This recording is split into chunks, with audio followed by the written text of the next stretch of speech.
Hey guys, Justin here with Deep Dive Stocks, and welcome to part 1 of a two-part series where we're going to lay the foundations for Delta. Unpacking Delta can be a little challenging at times, so we're going to split it into two parts. In the first part, we're going to talk about what Delta is, and then in the second part, we're going to talk about how we can use that information to help our portfolio. Let's dive in. So there's three ways that we can describe Delta.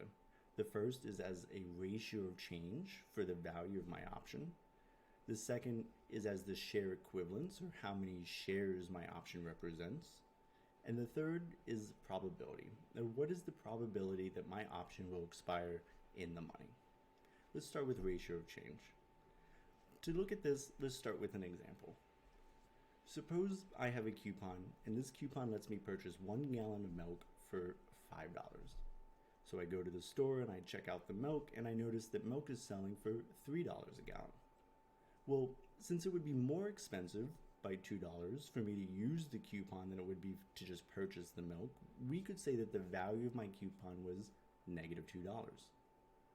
But suppose the next day I still have my coupon in hand and I head over to the refrigerated section, peek at the milk prices, and I notice this time, however, milk is selling for $5.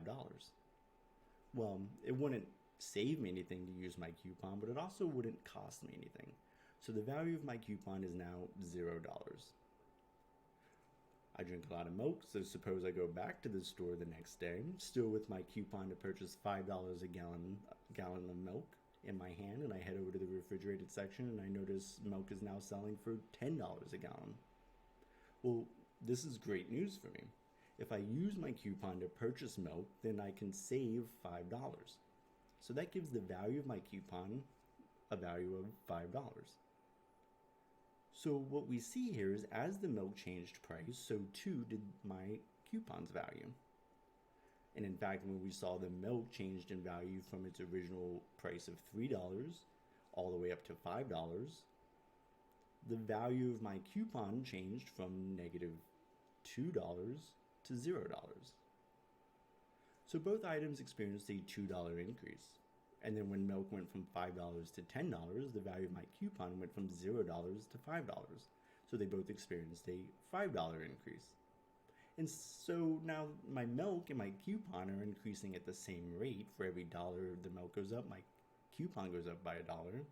It means they have a delta of 1. There's a 1-to-1 relationship between the two.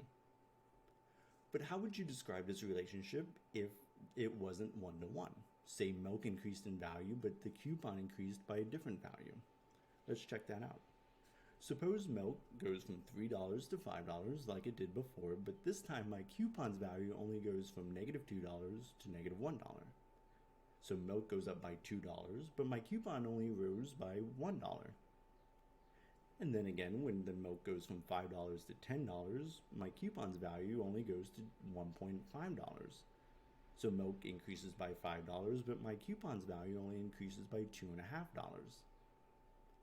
Every time milk increased by $1, it seems like my coupon only increases by half of that amount. And so we would say that my coupon has a delta of 0.5. And in fact, we can use this when we want to hone in on the value change of our portfolio by utilizing options on the underlying. And we're going to see that later. Now let's head over to share equivalence. The idea is, how many shares does this option represent? We remember my coupon gave me the right to buy 1 milk for $5. But we know an option gives you the right to purchase or sell 100 shares of the underlying, or maybe 100 shares of milk. And so what we see is that one option is equivalent to 100 shares, and one option has a max delta of 1. Then that means that 1 delta must be equivalent to 100 shares. And so if I have an option and you tell me that the delta is 0.5 and I want to know how many shares that is, or how many shares I own, I simply take the delta, multiply it by the maximum amount of shares, and that gives me the share equivalence. So in this case, I would have 50 share equivalents with this option. And the share equivalence can also help us understand the change in the value if we don't really like the ratio change.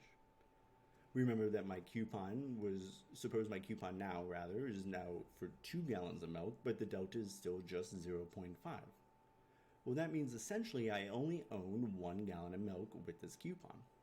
So if 2 gallons of milk increase in value $10, the value of my position with only 1 gallon of milk will only increase by half or by $5.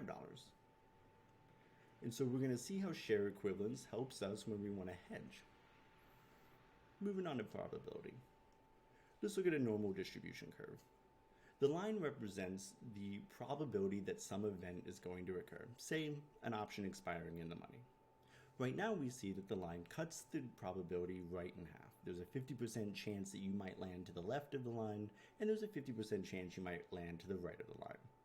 This 50% chance is represented by a delta of 0.5. But let's say we increase the chance. Let's slice it a little further to the right. Now there's an 80% chance that my option will expire in the money, and so that gives us a delta of 0.8. Pretty nifty, huh?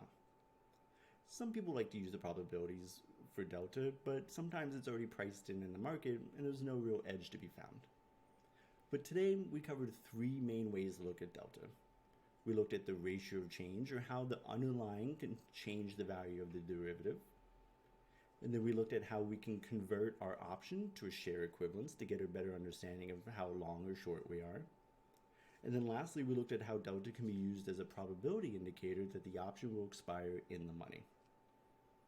And in later episodes, we're going to talk about how these can be combined to help manage our portfolio.